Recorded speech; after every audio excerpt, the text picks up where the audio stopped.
যাকে ভালোবেসেছিলাম সেই আজ অচেনা হয়ে গেছে। কতবার মনে হয় যদি সময়টা ফিরে পাওয়া যেত, সেই হাসি, সেই কথা, সেই অল্প অল্প মুহূর্তগুলো এখন শুধুই স্মৃতি, যেন দূরে সরে গেছে। আমাদের সম্পর্ক ছিল একসময় ঠিক যেমন আকাশে একখানা মেঘের মতো, শান্ত, সরল, অথচ আকাশ হতে যাওয়া। কিন্তু এখন সব কিছুই এলোমেলো মেঘের মতো, কেমন যেন একটা শূন্যতা, এক অদ্ভুত দূরত্ব আমাদের মধ্যে এসে দাঁড়িয়েছে। কখনো কখনো মনে হয় সম্পর্কটাকে যদি শুধু একটু বেশি সময় দেওয়া যেত, কিছুটা ভালোবাসা আরও বেশি নিবিড় হতো। হয়তো এখনও ভালোবাসার সেই উষ্ণতা থাকতো।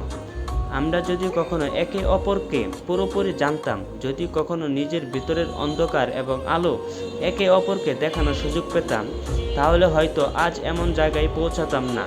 কিন্তু দুঃখের বিষয় হলো, জীবন যেন কখনো সময় নিয়ে বিশ্লেষণ করতে দেয় না, একে অপরকে ভুল বুঝতে চলে যায়। আমি জানি আমি তাকে কখনো পুরোপুরি বুঝতে পারিনি, এবং সে আমাকে কখনো আমার মতো করে জানলো না।